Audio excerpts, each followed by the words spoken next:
Hi, welcome back. So today we'll talk about the enthalpy change or the heat of the reaction.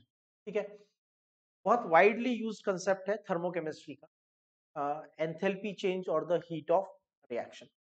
देखो, heat of reaction से मेरा simple meaning ये होता है, मैंने लिया ए मोल्स ऑफ रिएक्टेंट और इससे मिल गया let's say b moles of product, और during this reaction let's suppose x kilo joule heat release हो गई, एनर्जी रिलीज हो गई। ठीक है, तो मैं क्या बोलूंगा, I will say heat of reaction heat of reaction is equal to minus X kilo joule, right, provided the pressure during the reaction is kept constant. जब भी एंथैल्पी की बात होगी आप मान के चलिए कि प्रेशर कांस्टेंट है। तो किसी भी रिएक्शन में, in any particular reaction, what ever the amount of energy is released और एब्जॉर्ब, कोई भी अमाउंट ऑफ एनर्जी रिलीज होगा या एब्जॉर्ब होगा, हम कहेंगे heat of reaction is equal to amount of heat released और absorb at constant temperature and pressure. Reaction का हमने टेम्परेचर कांस्टेंट रखा है, प्रेशर कांस्टेंट रखा है, और अब उस रिएक्शन में कुछ एनर्जी रिलीज हो रही है या एब्जॉर्ब हो रही है। Whatever is being released और absorb, that is called as heat of reaction और एंथैल्पी ऑफ रिएक्शन। अब इसमें मैं थोड़ा मॉडिफिकेशन कर देता हूं। मैं आपको एक रिएक्शन देता हूं जिसमें acid is reacting with base to form salt and water.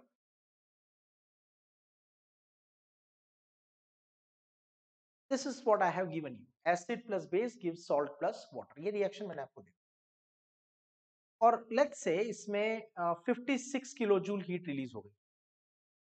56 kilo joule heat release, तो मुझे बोलना पड़ेगा कि heat of reaction is minus 56 kilo joule. Fair enough. क्या मैं इसको कुछ और भी बोल सकता हूं? Yes, I can say enthalpy of the reaction is minus 56। ध्यान रखना इस बात को, जब मैं बोलूं एंथैल्पी ऑफ रिएक्शन तो ये अंडरस्टूड है। जब भी मैं बोलूं एंथैल्पी ऑफ रिएक्शन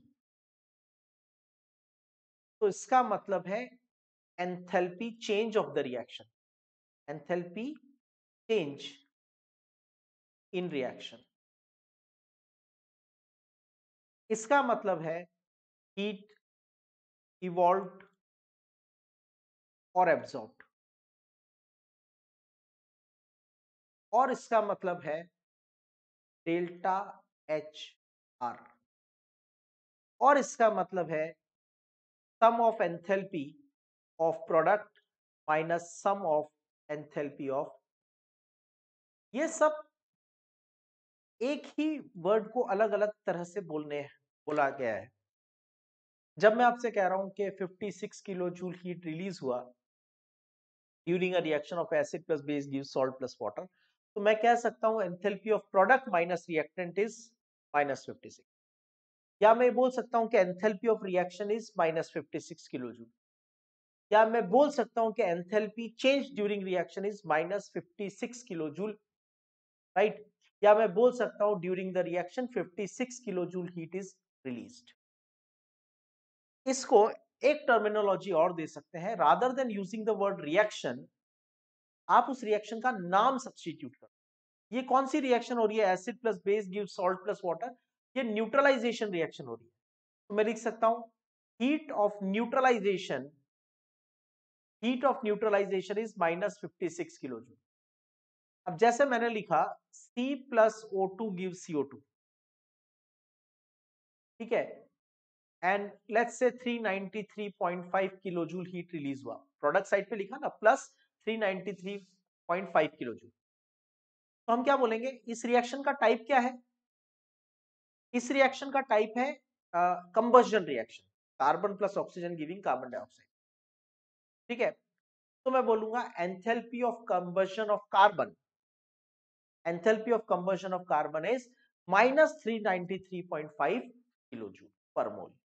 ठीक है, तो आपको बेसिकली इस टर्म के साथ जल्दी से जल्दी फैमिलियर होना है, so that you can use this word more frequently. ठीक है, अब देखो, मैंने वाटर लिया, उसको वेपराइज किया, तो ऑब्वियसली कुछ हीट देना पड़ेगा। जो भी हीट मैं प्रोवाइड करूंगा मैं उसको बोलूंगा एंथैल्पी ऑफ वेपराइजेशन, क्योंकि मैंने प्रोसेस क्या है, वेपराइजेशन। सपोज मेरे पास वाटर वेपर है और मैं उसको कंडेंस करके लिक्विड बनाता हूं, तो मैं क्या बोलूंगा, जो भी हीट रिलीज होगी उसको मैं बोलूंगा एंथैल्पी ऑफ कंडेंसेशन। ठीक है, सपोज मेरे पास आइस है और मैं वाटर बना रहा हूं, आइस से वाटर मतलब मेल्टिंग, मतलब fusion, what ever heat is absorbed मैं कहूंगा enthalpy of fusion, right. This is the idea of the enthalpy of the reaction. Amount of heat released or absorbed in a chemical reaction at constant temperature and pressure is called as heat of reaction. Heat of reaction is equal to sum of enthalpies of the product minus sum of enthalpies of the reactant. Okay? यहाँ पे ये क्या represent कर रहा है?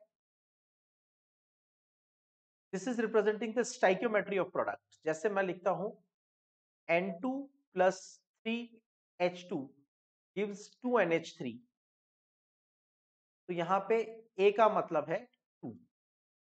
ठीक है, nitrogen के लिए बी का मतलब होगा 1 और हाइड्रोजन के लिए बी का मतलब होगा 3, बेसिकली स्टाइकियोमेट्री। ठीक है, तो this is about the sum of enthalpies of product minus sum of enthalpies of reactant is called as enthalpy of reaction, heat of reaction. Next example ले लेते हैं। हमारे पास है मीथेन और इसका हमने किया कंबशन। मीथेन के कंबशन से हमें मिला carbon dioxide and water. Okay, तो नाउ इसके लिए हम इक्वेशन जब बनाएंगे तो कैसे बनाएंगे? 1 मोल वाटर का एंथैल्पी, प्रोडक्ट लेना है ना, प्लस 1 मोल कार्बन डाइऑक्साइड का enthalpy into stoichiometry. Carbon dioxide की स्टाइकियोमेट्री कितनी है? 1, और वाटर की स्टाइकियोमेट्री कितनी है? Minus enthalpy of reactant. यहां पे हमारे पास क्या है? Molar enthalpy of methane, molar enthalpy of methane यानी 1 मोल मीथेन की एंथैल्पी प्लस 1 मोल ऑक्सीजन की एंथैल्पी O2, और ऑक्सीजन के कितने मोल्स हैं? 2 मोल्स, और मीथेन का कितना मोल है? 1।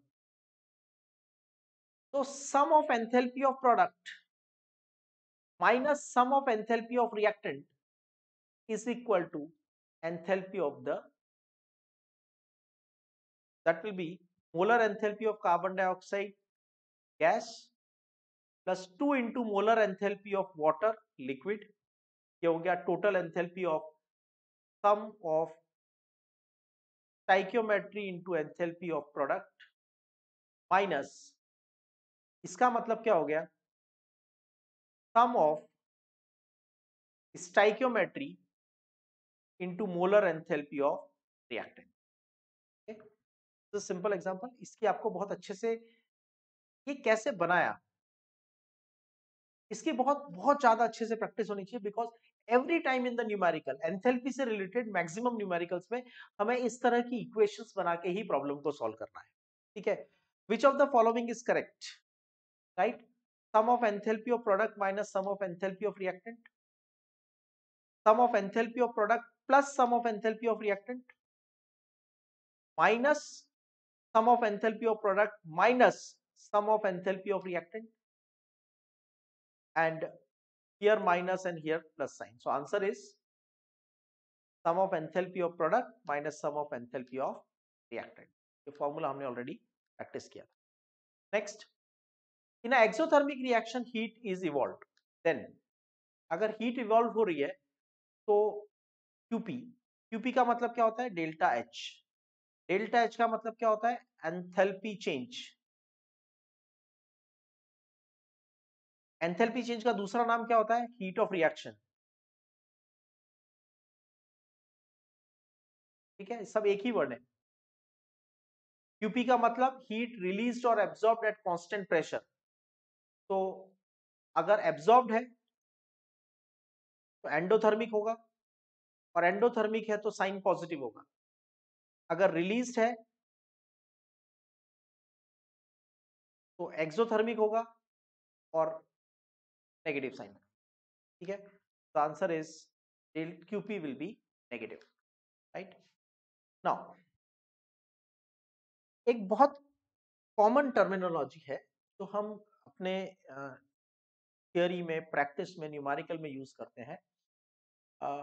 डेल्टा एच आर का मतलब मैंने आपको बताया, हीट रिलीज्ड और एब्जॉर्ब्ड एट कांस्टेंट प्रेशर, और इसको आपने नाम क्या दिया, हीट ऑफ रिएक्शन, या आप इसको बोल सकते हो एंथैल्पी ऑफ रिएक्शन, या आप इसको बोल सकते हो हीट इवॉल्व्ड और एब्जॉर्ब्ड एट कांस्टेंट प्रेशर। इस टर्मिनोलॉजी से आप ऑलरेडी फेमिलियर हो। अब मैं क्या करता हूं, इसमें एक छोटा सा माइनर चेंज करता हूं।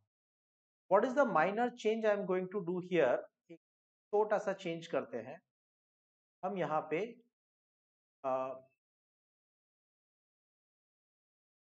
डेल्टा एच नॉट आर कर देते हैं। तो इसका मतलब हो जाएगा स्टैंडर्ड हीट ऑफ रिएक्शन, इसका मतलब हो जाएगा स्टैंडर्ड एंथैल्पी ऑफ रिएक्शन, और हीट इवॉल्व्ड और एब्सॉर्ब्ड एट कांस्टेंट प्रेशर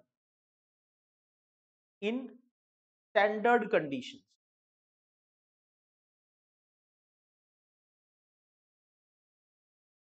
पहले बात तो आपको दो चीजें समझनी पड़ेगी, रादर तीन। Point number one, standard conditions क्या होती है? ठीक है, number one thing you need to understand is standard conditions क्या होती है। नंबर टू, स्टैंडर्ड स्टेट क्या होता है, और number three, standard enthalpy of reaction क्या होता है। स्टेप बाय स्टेप चीजों को क्लियर करना पड़ेगा। स्टैंडर्ड कंडीशंस का मतलब होता है कि आपका जो रिएक्शन में आपने टेम्परेचर है, जिस पे आप एंथैल्पी का मेजरमेंट कर रहे हो, एंथैल्पी चेंज का मेजरमेंट कर रहे हो, हीट एक्सचेंज का मेजरमेंट कर रहे हो, वो है 298 केल्विन टेम्परेचर, और प्रेशर इज रफली equal to 1 atmosphere. Sometimes it is taken as 1 bar also, पर बहुत ज्यादा फर्क पड़ता नहीं है, 1 एटमॉस्फेयर या 1 बार। IUPAC 1 बार सजेस्ट करता है, और कई बार न्यूमेरिकल प्रैक्टिस में हम इसको 1 एटमॉस्फेयर लेके भी सॉल्व कर देते हैं, राइट। वेल, अब आता है स्टैंडर्ड स्टेट क्या होती है। ठीक है, तो देखो, कोई भी सब्सटेंस की डिफरेंट फिजिकल फॉर्म्स हो सकती हैं, डिफरेंट एलोट्रोपिक फॉर्म्स हो सकती हैं। Different allotropic forms, different physical state में से स्टैंडर्ड कंडीशन में कौन सी स्टेट सबसे ज्यादा स्टेबल है? You got my point. जैसे water, it can be ice, can be liquid, can be vapour, लेकिन 298 केल्विन टेम्परेचर और 1 बार प्रेशर पे वाटर की कौन सी स्टेट सबसे ज्यादा स्टेबल होती है? That's liquid. तो standard state of water is liquid. जैसे ऑक्सीजन, ऑक्सीजन को आप जब रिएक्शंस में लिखते हो, अगर आपसे कहा that A is reacting with oxygen to form some product, तो what would you prefer to write? A is reacting with oxygen to form product, A is reacting with oxygen to form product, A is reacting with oxygen to form product, ozone, allotropic form of oxygen. Which of these three is correct? तो आप सबको पता है कि this one is correct.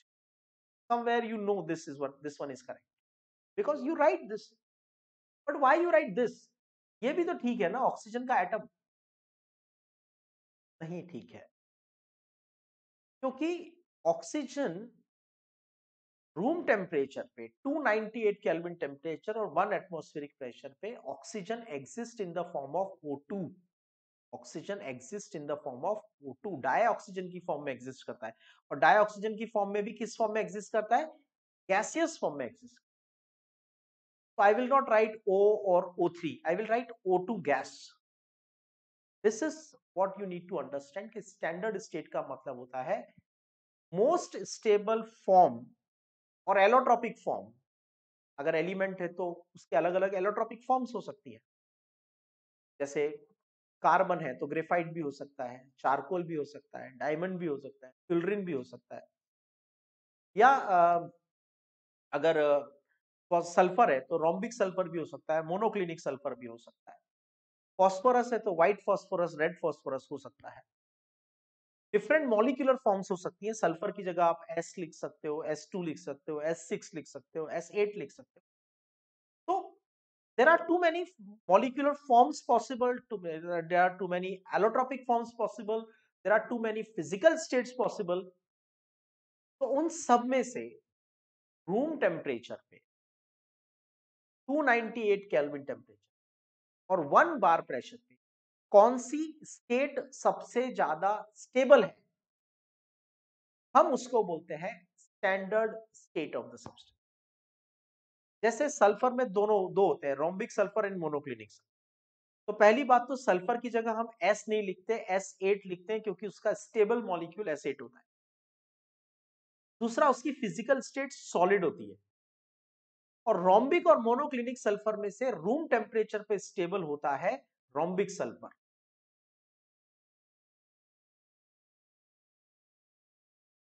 तो अगर मैंने standard state use की है, इसका मतलब मैंने रोम्बिक सल्फर यूज किया। सॉलिड स्टेट का मॉलिक्यूलर फॉर्मूला S8 है। सिमिलरली अगर मैंने आपसे कहा कि कार्बन की स्टैंडर्ड स्टेट यूज की है, तो कार्बन सॉलिड तो होता है, ग्रेफाइट में भी सॉलिड होता है, डायमंड में भी सॉलिड होता है, चारकोल में भी सॉलिड होता है, लेकिन out of all the allotropes of carbon, graphite is most. तो अगर मैं कहता हूं कि मैंने स्टैंडर्ड स्टेट यूज की है कार्बन की, इसका मतलब मैंने कार्बन ग्रेफाइट यूज। तो स्टैंडर्ड स्टेट का मतलब क्या होता है? Most stable physical form, physical state और allotropic form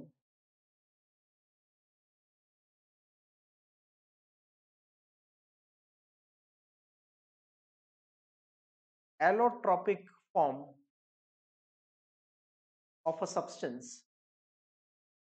at 298 Kelvin temperature and 1 atmospheric pressure is called as standard state। अब आता है स्टैंडर्ड एंथैल्पी ऑफ रिएक्शन। देखो, मैं लिखता हूं H2। ओके, चलो सिंपल करते हैं। मैं लिखता हूं यहां पे C diamond, C graphite, carbon in the form of diamond, carbon in the form of graphite, plus oxygen gas।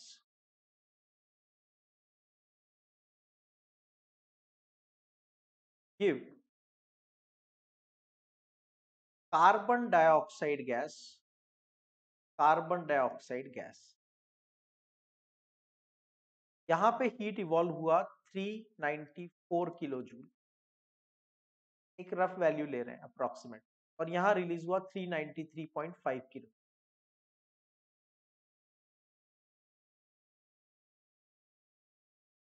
अब तक जो आपने सीखा है वो अप्लाई करो।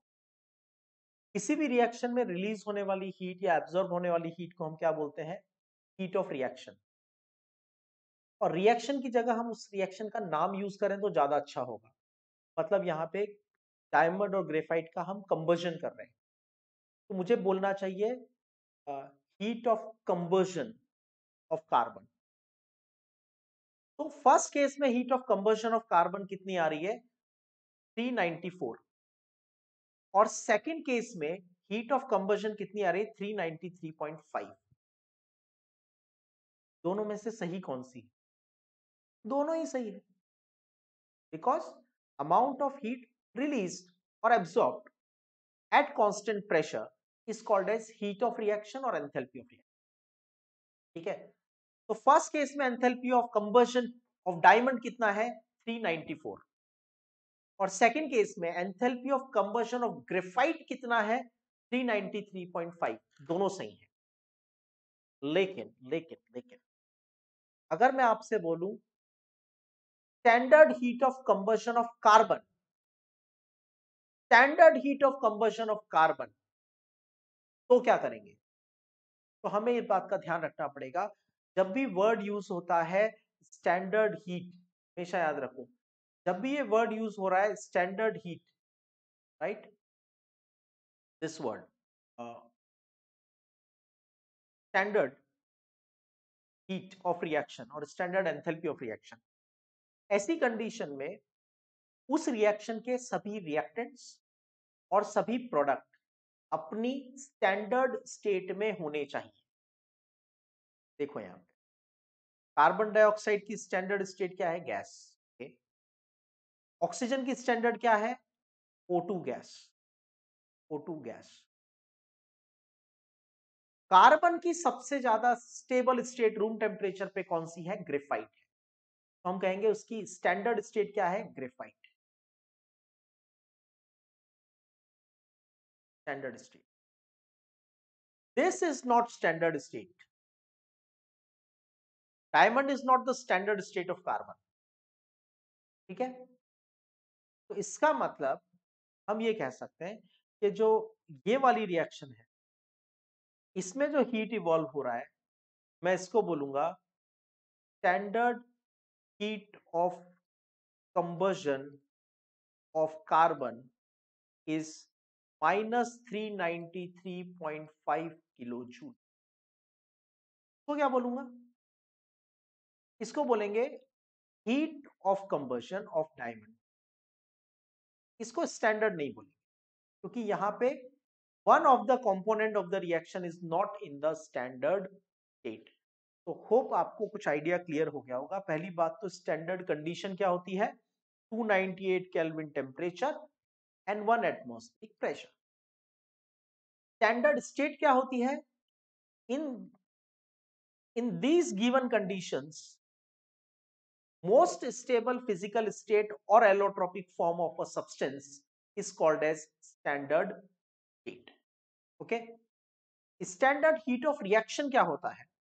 तो standard heat of reaction, standard heat of reaction का मतलब होता है that amount of energy released and absorb. ध्यान से सुनना, स्टैंडर्ड हीट ऑफ रिएक्शन का मतलब क्या होता है? अमाउंट ऑफ एनर्जी रिलीज्ड और absorb in a chemical reaction or a physical process when all reactants and products are in their standard state। उस पर्टिकुलर रिएक्शन के जितने भी रिएक्टेंट हैं, all of them, और जो भी प्रोडक्ट है, all of them should be in the standard state। okay, now standard enthalpy of reaction, it is the enthalpy change for a reaction when all the participating substance in their standard state। Standard state is the most stable state of a substance under the standard condition। Standard condition का मतलब temperature 298 Kelvin and pressure is 1 bar। Clear? Now कुछ standard states जैसे sulphur है और oxygen है और water है और कार्बन है, तो हम क्या कहेंगे? सल्फर की स्टैंडर्ड स्टेट होती है S8 rhombic sulphur, rhombic sulphur. Oxygen की स्टैंडर्ड होती है डाई ऑक्सीजन गैस। वाटर की स्टैंडर्ड स्टेट होती है H2O लिक्विड। कार्बन की स्टैंडर्ड स्टेट होती है ग्रेफाइट। तो ऐसे सब्सटेंसेस की अलग अलग स्टैंडर्ड स्टेट्स होती हैं। You need not to worry much, जो नॉर्मल स्टैंडर्ड स्टेट्स आपको पता है, इसके अलावा थोड़ी बहुत कुछ और ड्यूरिंग द डिस्कशन आ जाएंगी, वही आपको याद रखना है। ठीक है, इसमें ऐसा कुछ नहीं है कि आपको स्पेसिफिकली एक लिस्ट लर्न करनी पड़ेगी what is the standard state, no it's not required. आगे आने वाले डिस्कशन में जो भी एग्जांपल्स आते जाते हैं, कुछ एग्जांपल्स मैंने आपको ऑलरेडी बता दिए हैं, बाकी जैसे जैसे डिस्कशन में आगे एग्जांपल आते जाते हैं आप उनको अकॉर्डिंगली फॉलो करते जाओ, दैट्स इट। कुछ रटना नहीं है, आपको समझना है कि स्टैंडर्ड स्टेट क्या होती है, कि एग्जांपल्स, ठीक है, कुछ एग्जांपल्स आपको याद रखने हैं, बाकी रटना कुछ नहीं। तो स्टैंडर्ड स्टेट होती है किसी भी सब्सटेंस की 298 केल्विन टेम्परेचर और प्रेशर 1 एटमॉस्फेयर पे जो भी मोस्ट स्टेबल स्टेट होती है उसको कहते हैं स्टैंडर्ड स्टेट। अब हम बात करते हैं enthalpy change during a phase transformation. Phase transformation का मतलब क्या है, जैसे सॉलिड लिक्विड गैस है तो इनके इंटर कन्वर्जन, जैसे solid to liquid, solid to liquid को हम कहते हैं मेल्टिंग और फ्यूजन। ओके, उसके बाद liquid to gas, liquid to gas को हम क्या बोलते हैं, वेपराइजेशन। ओके, उसके बाद गैस टू लिक्विड को हम क्या बोलते हैं, कंडेंसेशन। लिक्विड टू सॉलिड को हम क्या बोलते हैं, फ्रीजिंग या फिर सॉलिडिफिकेशन भी बोल सकते हैं। Solid to direct gas without intermediate liquid state, हम उसको क्या बोलते हैं, सब्लिमेशन। ओके, नाउ देखो, एंथैल्पी ऑफ फ्यूजन का मतलब यह है कि मैंने लिया है 1 मोल, क्वांटिटी याद रखना, 1 मोल सॉलिड सब्सटेंस लिया, ठीक है, और मैं इस 1 मोल सॉलिड सब्सटेंस को कन्वर्ट करता हूं 1 मोल लिक्विड में, मतलब पूरा मेल्ट करना है, मेल्ट करना है। कंडीशन यह है कि टेम्परेचर उसके मेल्टिंग पॉइंट के इक्वल होना चाहिए, during the process temperature change नहीं होना चाहिए। अब ऑब्वियसली सॉलिड से लिक्विड बनाओगे तो हीट प्रोवाइड करोगे, let's say x kilo joule, तो मैं कहूंगा enthalpy of fusion of the substance is plus x kilo joule per mole. समझ में आई बात? 1 मोल सॉलिड को 1 मोल लिक्विड में कन्वर्ट करना है, डेफिनेशन रटनी नहीं है, सिर्फ मीनिंग समझना, ठीक है। तो 1 मोल सॉलिड लिया, उसको 1 मोल लिक्विड में कन्वर्ट किया, temperature throughout the process should remain constant equal to the melting, right. जितनी भी हीट एब्जॉर्ब होगी उसको कहेंगे हीट ऑफ, ठीक है। नाउ एंथैल्पी चेंज, यहां पे याद रखना है, ये जो सॉलिड है ये 1 मोल है, ये जो लिक्विड है ये भी 1 मोल बना है, और जो टेम्परेचर है वो equal to the melting point है, मतलब आइस लिया होगा तो temperature throughout the process रहेगा 273 केल्विन, ठीक है। नाउ एग्जांपल, वाटर सॉलिड 1 मोल, आइस लिया है 1 मोल, मतलब 18 gram, equal to the gram molecular mass 18 gram, और इसको वाटर लिक्विड में कन्वर्ट किया 18 ग्राम, मतलब 1 मोल। और इस केस में हीट एब्जॉर्ब हुई 6.025 किलो जूल, नॉर्मली हम इसको रफली लिख देते हैं 6 किलो जूल, तो हम कहेंगे delta H is equal to 6 kilo joule per mole is the enthalpy of, now enthalpy of freezing उल्टा हो जाएगा, और कुछ नहीं, कुछ भी नया नहीं है, सिर्फ इसका उल्टा हो जाएगा। पहले सॉलिड से लिक्विड में जा रहे थे, अब लिक्विड से सॉलिड में आएंगे। अब ये आपके पास है रिएक्टेंट में, आपके पास है 1 मोल लिक्विड, 1 मोल लिक्विड को आप कन्वर्ट करते हो 1 मोल सॉलिड में,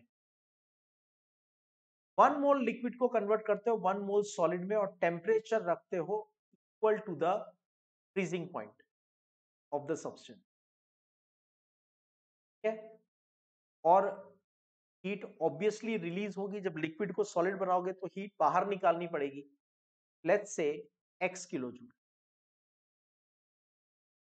तो अब हो जाएगा enthalpy of freezing is equal to -x kilo joule. तो कंक्लूजन क्या निकला? Enthalpy of fusion enthalpy of fusion enthalpy of fusion is equal to minus enthalpy of freezing,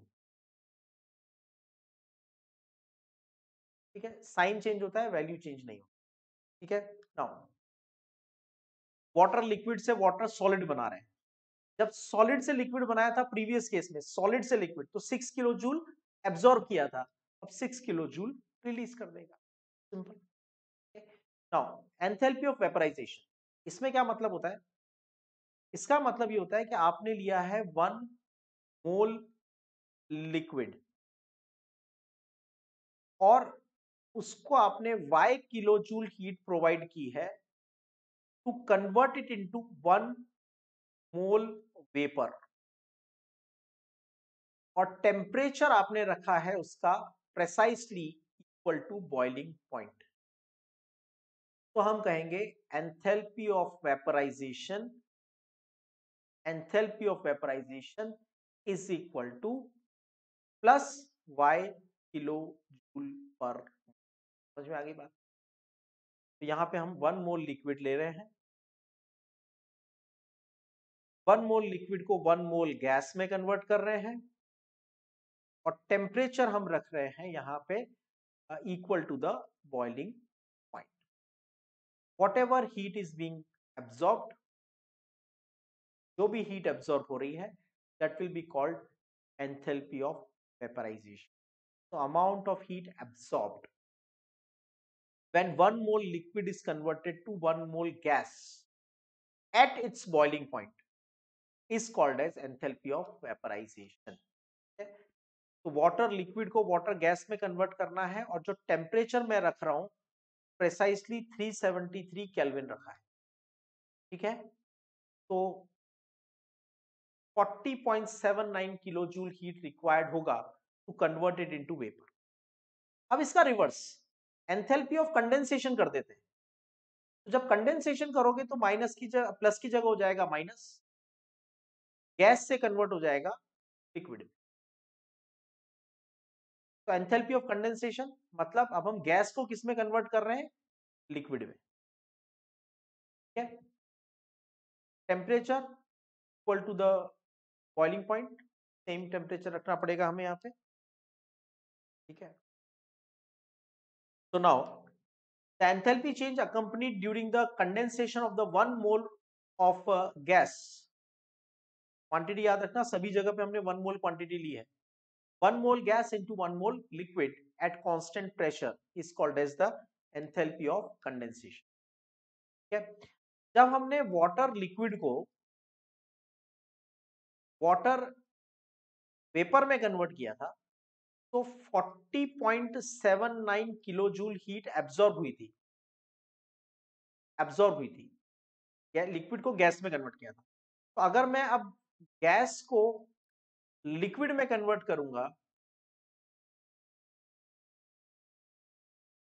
तो जो हीट पहले रिएक्टेंट में थी, एब्जॉर्ब हो रही थी, अब वो हीट कहां गई? प्रोडक्ट में, मतलब रिलीज्ड।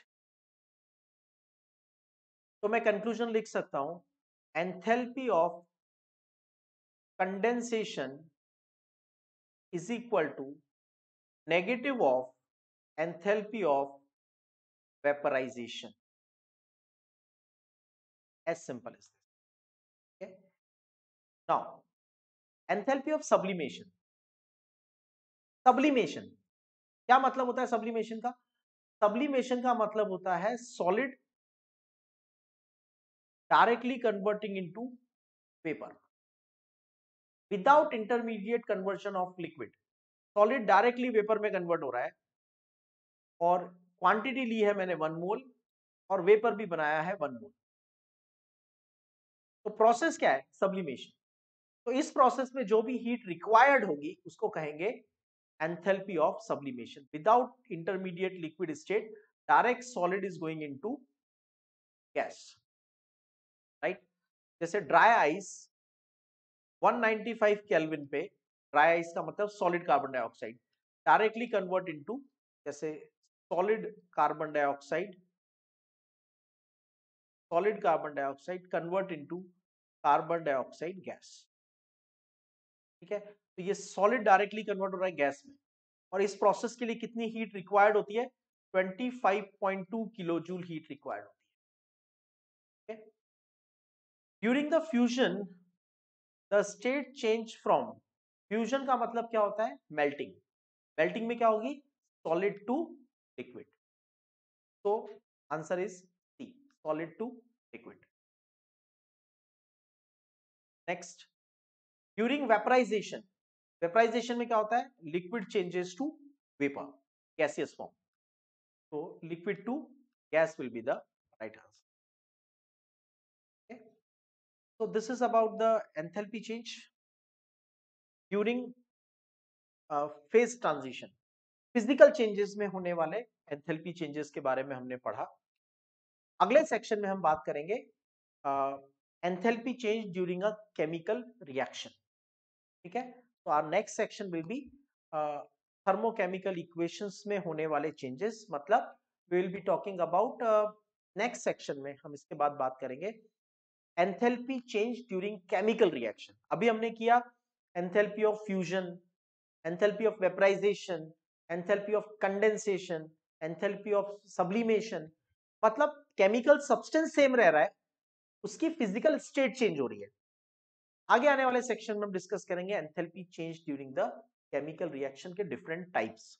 देखो, enthalpy change during chemical reaction क्या होता है, ये मैंने आपको आज के लेक्चर के स्टार्टिंग में ही पढ़ा दिया था।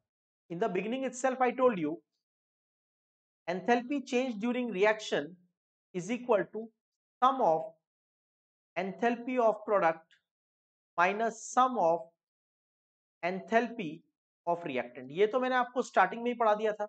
एग्रीड? ठीक है, अब हम इसके डिफरेंट टाइप्स देखेंगे। आइडिया यही रहने वाला है अगले लेक्चर में, लेकिन अब हम इसके अलग टाइप देखेंगे। Enthalpy of combustion, enthalpy of formation, enthalpy of atomisation, enthalpy of neutralisation and bond enthalpy. ठीक है, ये सब अलग अलग टाइप की एंथैल्पीज के बारे में हम अगले लेक्चर में